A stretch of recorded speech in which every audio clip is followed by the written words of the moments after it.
Your mind is talking to you right now. It might be saying, I wonder if this will help me, or I don't have time for this. Most people think this voice is them. It's not. This voice creates most of your stress, anxiety, and self-doubt. Today, you'll learn why your inner voice lies to you and 3 simple ways to work with it differently.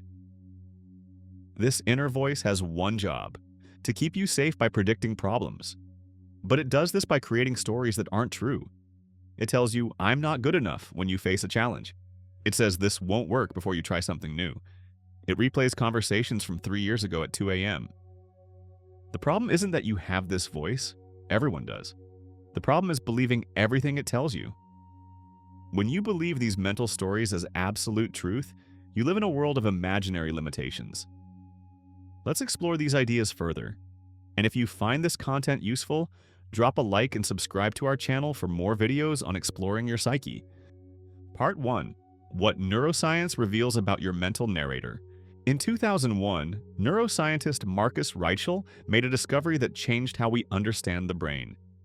He found that when people aren't doing specific tasks, certain brain regions become more active, not less. The recently discovered default mode network, DMN, is a group of areas in the human brain characterized collectively by functions of a self-referential nature. This network is your inner voice's home base. It includes brain areas in your forehead and the back of your head that work together to create your sense of self. The DMN creates a coherent internal narrative control to the construction of a sense of self. Here's the problem. This system can get stuck. Research by Dr. Yvette Shaline at Washington University scanned people's brains while they looked at negative images. Healthy people could turn down this inner voice system when needed. But depressed but not control subjects exhibited a failure to reduce activity while both looking at negative pictures and reappraising them. Their inner narrator wouldn't quiet down. Here's another finding. Dr. Ethan Cross at the University of Michigan discovered something remarkable about how language affects your brain. Research suggests that talking to yourself and using the word I could in fact stress you out, instead of bringing on waves of self-love and acceptance. This might go contrary to a lot of the advice that passes as self-help in modern times, but it's definitely food for thought. They also found that when people use their own name instead of I, which means using one's own name to refer to the self during introspection rather than the first-person pronoun I, this increases people's ability to control their thoughts. Most importantly, this name technique works without extra mental effort. Third-person self-talk facilitates emotional control without recruiting cognitive control. Your brain apparently treats hearing your name differently than hearing I. Pick one negative thought you had today. Instead of, I'm stupid for making that mistake, try Jeff or Anna or whatever your name is made a mistake. Notice how this small change makes the thought feel less personal and less intense. Part 2. You are not your thoughts. When you notice, I'm having the thought that I'm not good enough, there are 2 things happening. The thought and the awareness that notices the thought. This awareness is always present. It's what noticed your inner voice when we started this video. It's what's noticing your thoughts right now as you watch this. Traditional psychology calls this metacognition, thinking about thinking. But this misses something crucial. The observer isn't thinking at all. It's simply aware. This observer never changes. Your thoughts change constantly. Different worries, different stories, different moods. But the awareness that notices them remains the same whether you're 5 years old or 50. It's the same awareness that noticed your thoughts this morning and will notice them tonight. The inner voice creates what philosophers call the subject-object duality. It makes you feel like there's a you inside your head, commenting on everything out there. But the aware presence reading these words right now isn't located in your head. It's not located anywhere. It's the open space in which all experience appears. When you recognize this and actually recognize this, not just intellectually, but as a deep, felt insight, then something profound happens. The thoughts lose their grip because you realize they're just events happening in awareness, like clouds passing through an empty sky. The sky doesn't become cloudy. Clouds appear in the sky. Similarly, you don't become your thoughts. Thoughts appear in the awareness that you are. Here's a simple exercise. Right now, ask yourself, what is aware of my thoughts? Don't think about this question. Simply notice what's already aware of your thinking. Rest as this awareness for 30 seconds. This awareness is what you actually are, not the stories the mind tells about you. Part 3. When you stop fighting your mind.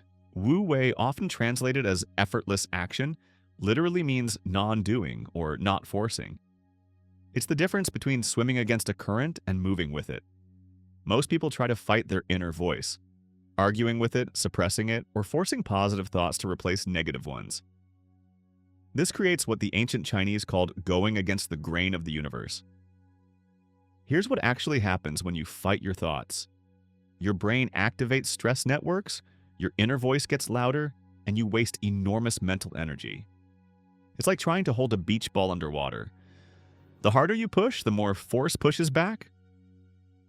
Wu Wei with your inner voice means allowing thoughts to arise without resistance and pass without attachment. When the thought, "I'm not qualified for this job," appears, instead of fighting it, "That's not true, I am qualified." Or believing it, "You're right, I should give up." You simply notice, there's the not qualified thought again. Do not mistake doing this for passive resignation. Wu Wei leads to clearer action because you're not clouded by the mental struggle. When you stop wrestling with the thought, "What if this presentation goes badly?" The presentation gets your attention, not the mental commentary about the presentation. In neuroscience terms, this reduces what researchers call cognitive load, the amount of mental bandwidth consumed by internal conflict. When you're not fighting your thoughts, more mental resources become available for creativity, problem solving, and responding skillfully to what's actually happening. The Chinese sage Lao Tzu wrote, "Nothing in the world is softer than water, yet nothing is better at overcoming the hard and strong." Your awareness is like water. It doesn't fight thoughts. It simply allows them to flow through, making this your daily reality. From what we've covered, you may now understand that your inner voice isn't you, that it seemingly operates through predictable brain networks, and that awareness is your true foundation. But as we said before, understanding isn't enough. The real transformation happens when this becomes your lived experience, not just an interesting concept. Start with micro moments throughout your day. Every time you catch yourself believing a thought without question, pause and ask, "Did I think this thought? Or did I simply choose to believe it wholeheartedly because it bubbled to the surface of my mind?" Really contemplate that question. See for yourself. The inner voice will keep talking. That's what it does. But now you have a choice. You can get pulled into its stories about inadequacy, danger, and limitation, or you can rest as the awareness that observes these stories without being disturbed by them. This choice, made moment after moment, reshapes your entire experience of being alive. Remember, you're not trying to achieve some special state or silence your mind forever. You're simply recognizing the difference between the weather and the sky. Thoughts and emotions are the weather, sometimes stormy, sometimes calm. You are the vast, unchanging sky in which all weather appears and disappears. This understanding deepens with practice. The more you recognize yourself as awareness rather than the contents of awareness, the more natural this becomes. Problems don't disappear, but your relationship to them transforms completely. Instead of being the victim of your mind's stories, you become the aware space in which stories arise and pass away.